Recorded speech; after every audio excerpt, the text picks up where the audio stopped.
Ils n'ont pas renversé le vin par accident. Ils le lui ont versé dessus délibérément, riant, tandis qu'il coulait sur son costume. Devant 200 invités, les téléphones se levèrent et des insultes murmurées se propagèrent dans le gala comme un incendie. Pour eux, il n'était personne, un intrus non invité, un homme qui n'avait pas sa place dans une salle remplie de richesses. Mais la cible de leur humiliation ne réagit pas. Il resta simplement immobile, silencieux, maîtrisé, laissant chaque goutte tomber, car les personnes qui se moquèrent de lui n'avaient aucune idée de qui elles venaient d'insulter. Et dans moins d'une heure, tout l'empire de 800 millions qu'ils adoraient allait s'effondrer au son de sa voix. Elias Ward entra dans la salle de bal de la Meridian Tower sans entourage, sans projecteur et sans le moindre intérêt à être remarqué. Il marchait calmement, les mains jointes derrière le dos, observant le tourbillon d'exécutifs célébrant la signature finale d'un partenariat historique de 821 millions. C'était une salle remplie d'orgueil, d'ego et d'arrogance polie, parfaitement inconsciente de l'homme silencieux qui la traversait. Il n'avait aucune intention de se faire remarquer. Il voulait observer comment l'entreprise se comportait quand elle ignorait que l'homme derrière l'accord se trouvait parmi eux.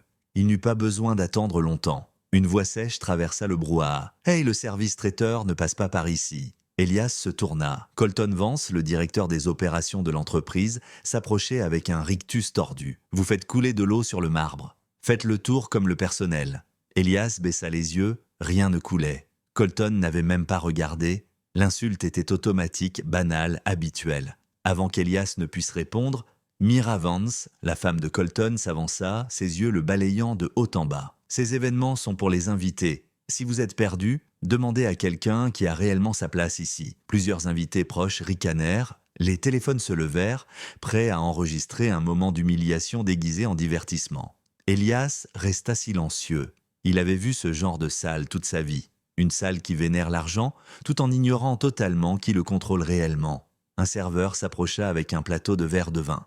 Myra en saisit un, fit semblant de porter un toast, puis se retourna et le renversa sur la poitrine d'Elias avec théâtralité. Une coulée lente, délibérée. Le plateau devint silencieux. Des murmures retentirent. Quelqu'un souffla. « Enregistre ça ?» Colton s'ajouta au jeu. « Voilà, maintenant, vous avez l'air du rôle, allez vous nettoyer derrière. » Le rire qui suivit était tranchant comme du verre. Elias s'essuya simplement les mains et se mit de côté. Pas de colère, pas de réaction. Juste une immobilité qui mit mal à l'aise quelques observateurs qui ne comprenaient pas pourquoi il ne craquait pas. À l'autre bout de la salle, Soren Hale, président de l'entreprise partenaire, se figea en voyant la scène. Ses yeux s'écarquillèrent. Il reconnut Elias immédiatement. Il traversa la foule, mais Elias leva une main le retenant sans rompre l'illusion. Soren s'arrêta. Le message était clair, laissez-les finir. Ils ont besoin de ce moment. Pendant ce temps, Colton attrapa un micro sur la scène.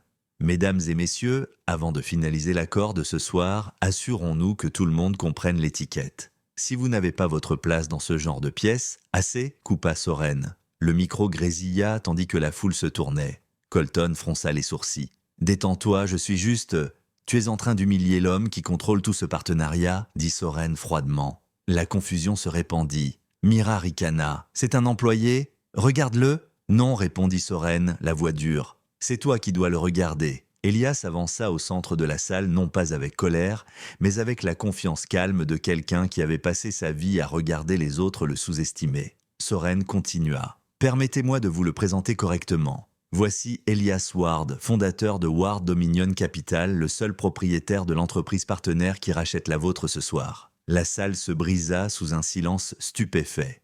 La couleur quitta le visage de Colton. « C'est impossible. Tout est documenté, » claqua Soren. Chaque compte, chaque action, chaque document légal est sous son autorité. Myra chancela. « Non, non, nous ne savions pas. »« Vous ne vous en souciez pas, » répondit Soren. « Et ce soir, votre ignorance est historique. » Un murmure parcourut la foule alors que les cadres actualisaient leurs tablettes. Les chiffres changèrent, les comptes se figèrent, les notifications explosèrent. L'acquisition venait d'être interrompue. L'accord de 821 millions suspendu en plein milieu.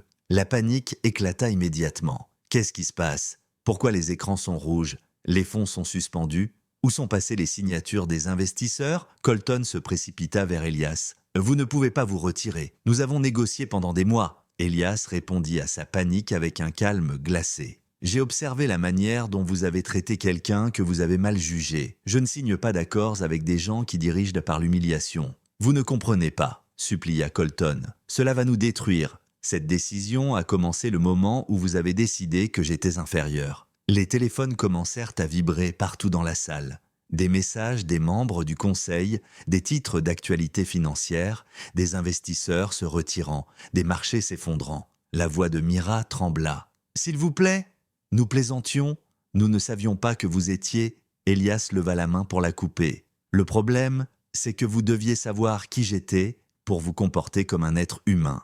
La salle devint totalement silencieuse. Le désespoir de Colton vira au sauvage. « Réparez ça, signez l'accord, nous nous excuserons, nous ferons tout ce que vous voulez. » Elias s'approcha, sa voix baissant d'un ton mais gagnant en poids. Ce n'était pas à cause du vin, ni de votre manque de respect. C'était à cause de la culture que vous avez construite. Une culture qui prospère en rabaissant quiconque vous semble moins puissant. Il se tourna vers Soren. Terminez les négociations. Redirigez le capital vers l'autre partenaire. Soren hocha la tête immédiatement. C'est fait. Colton s'effondra à genoux. Mira attrapa son bras, les yeux pleins de larmes, suppliant Elias de reconsidérer. Elias les regarda une dernière fois. L'empire que vous adoriez ne s'est pas effondré ce soir. Il s'est effondré au moment où vous avez cru que les gens ne comptaient que lorsqu'ils vous étaient utiles. La sécurité escorta les Vance hors de la salle de bal tandis que leurs titres, leur carrière et leur importance s'évaporaient derrière eux. Elias inspira calmement, ajusta ses manches et sortit, inchangé, digne et plus puissant dans son silence que toute la salle ne l'avait jamais été dans son arrogance.